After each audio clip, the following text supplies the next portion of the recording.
облысы Ақсу қаласына қош келдіңіздер. Өзін-өзі тану әлеміне саяхат жасаймыз. Мен Шаймарданова Назигүл Түсіпқызы 10 жылдан астам осы әлемде жұмыс атқарып келемін. Халқымызда не ексең соны орасың деген нақыл сөз бар. Бала біздің болашағымыз, ал болашақ білімді ұрпақтың қолында. Осы жолдағы менің өмірлік ұстанымым өзіңді өзің танысаң, істің басы дегім келеді. Менің негізгі мамандығым психолог. Әрбір баланың жан дүниесін түсіне білуде өзін-өзі тану пәнінің көп көмегі болды.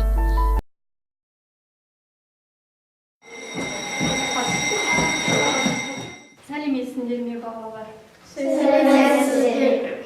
Бүгін сабағымызды шаттық шеңберінен бастағым келіп тұр.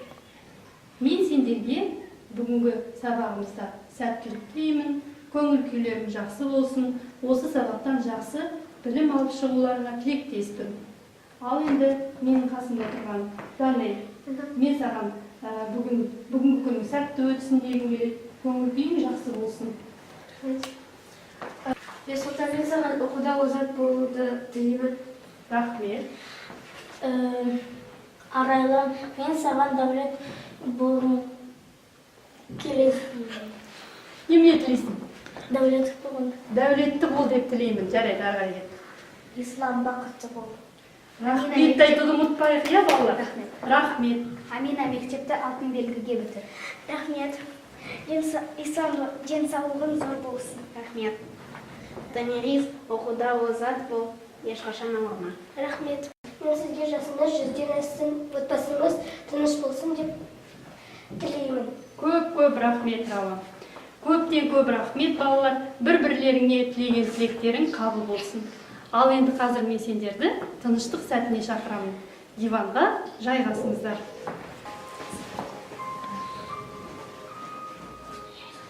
Ыңғайланып отырыңыздар. Денемізді түзу ұстаймыз. Ал отырып алыңдар ыңғайланып.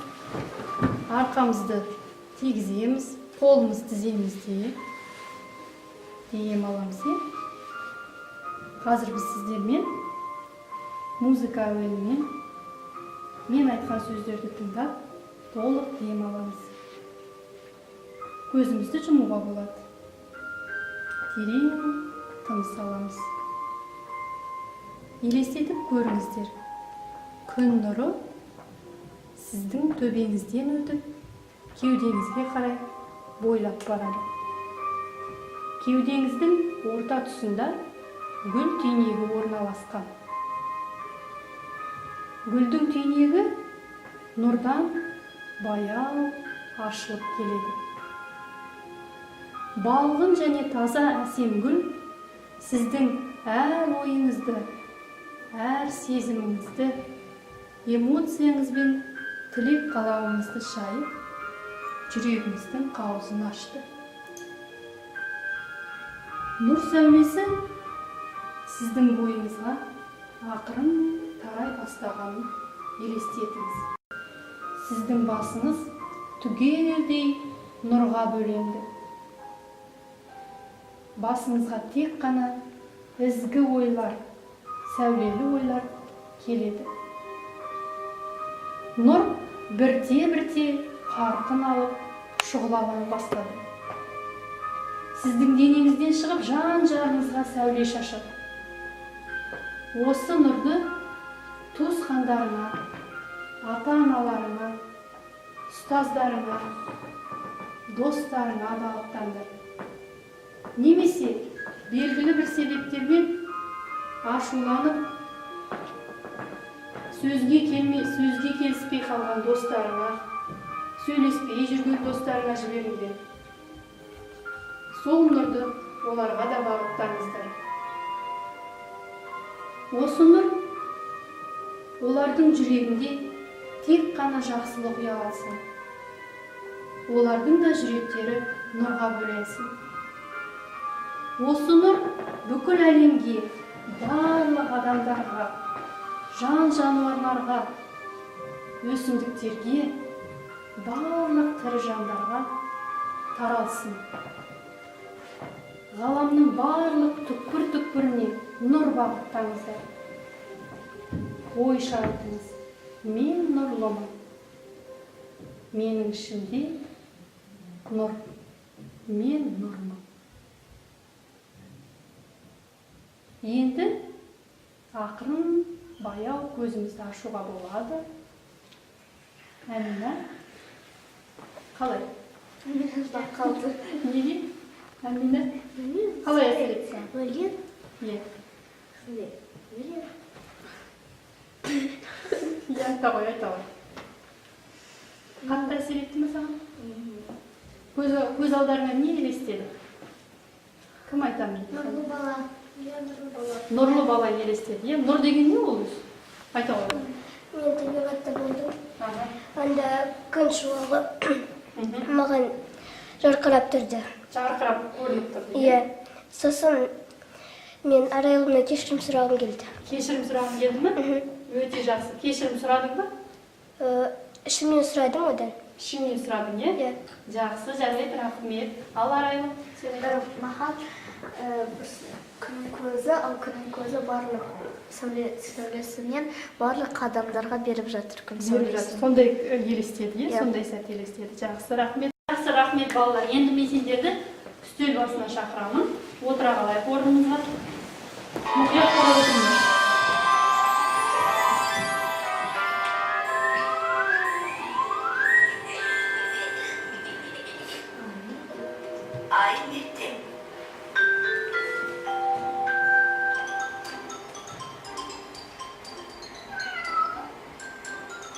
Аға, ол мысық бұлтақлайды не үшін салатынымызды түсінемін ке?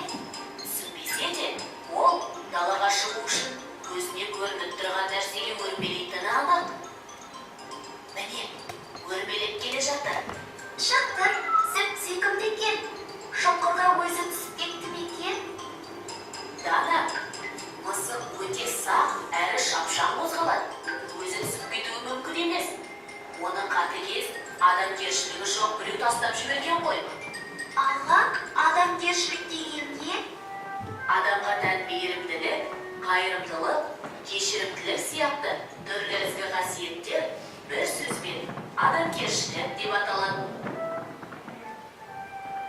Адам өзіне жасағанын қаламайтын, жаман әрекеттерді біреуге жасамайтын болса, және өзінің басқа адамдардан күтетін жақсылығын біреуге жасай алатын болса, адамгершілік деген сол дер едім. Түсінді.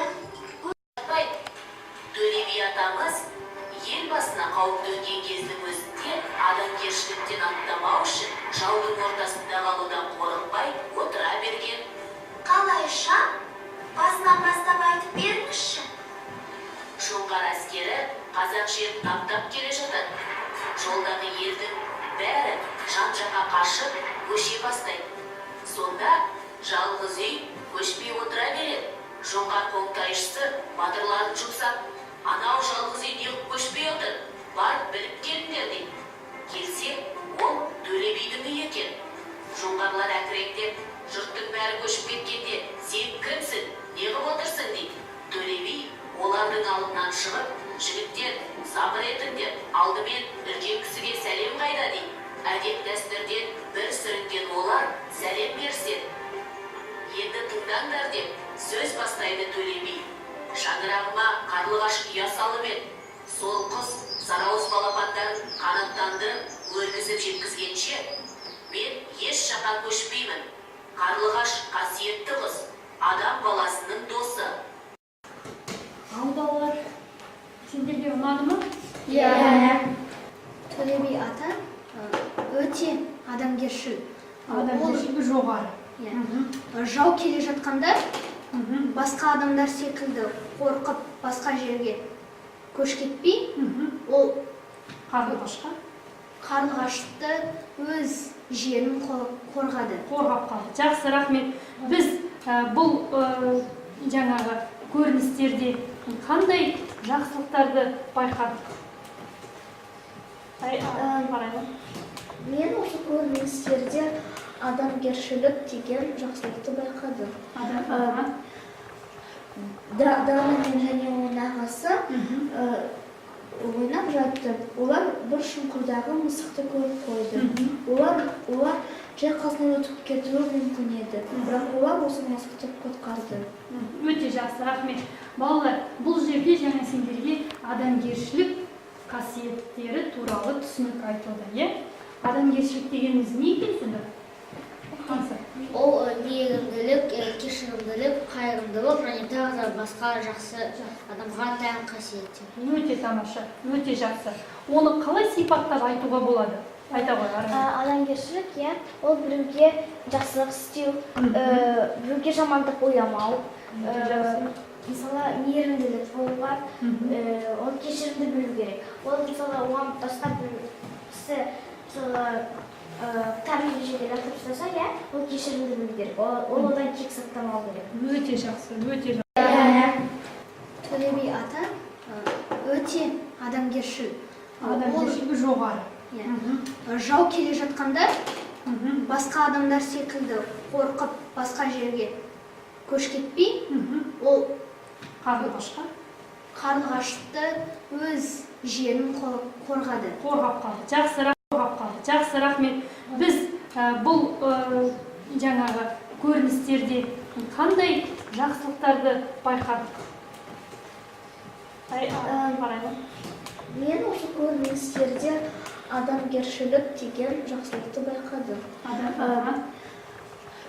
Дана мен және оның ағасы ойнап жатты. Олар бір шұңқырдағы мысықты көріп қойды. Олар жай қасынан өтіп кетуі мүмкін еді. Бірақ олар осы мысықты құтқарды. Өте жақсы, рахмет. Балалар, бұл жерде жаңа сендерге адамгершілік қасиеттері туралы түсінік айтылды, е? Адамгершілік дегеніміз не екен сонда? Қансы?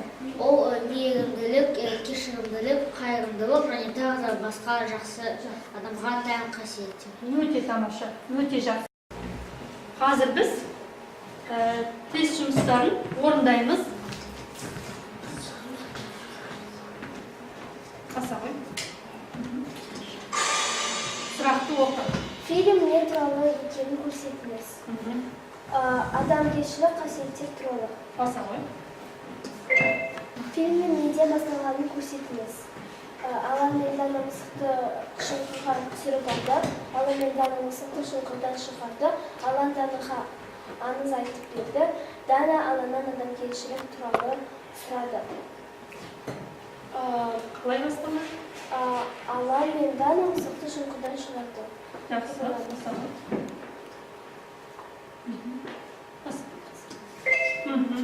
жақсы, рахмет, отыра ғой. Ізгілік, сыйластық, кеңдік. Сыйластық.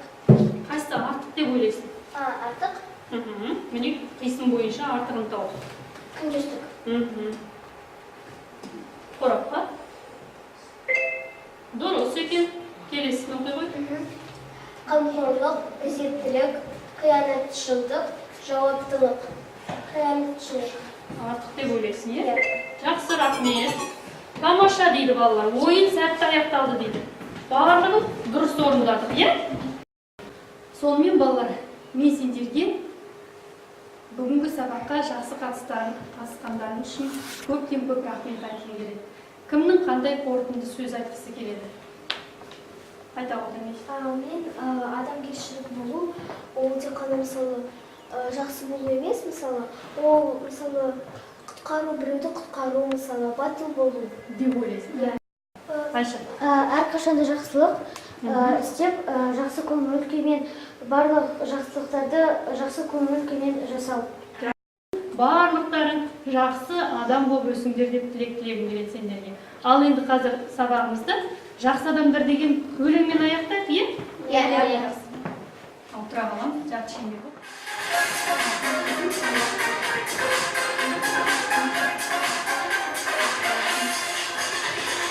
Сендер аман болыңдар, жақсы адамдар, бұзылмасын қамалдар. Қаланың астында жатады әлі, пенделіктен көресі аспағандар. Жақсы адамдар, сендер аман болыңдар, жақсы адамдар,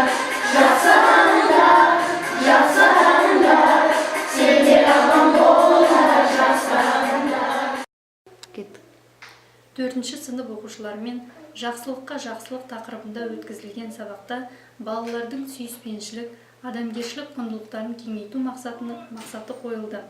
Жақсылықтың адам өміріндегі маңыздылығын түсіндіру, қайырымдылыққа тәрбиелеу үшін сабақ барысында білім беруші Білімланд порталы материалдары қолданылды. Сабақтың мақсатына жетуінде Білімланд сайты, iMектеп.kz бөлімдерінің бейнематериалдары, тапсырмалары өте көп көмегін тигізді деп ойлаймын.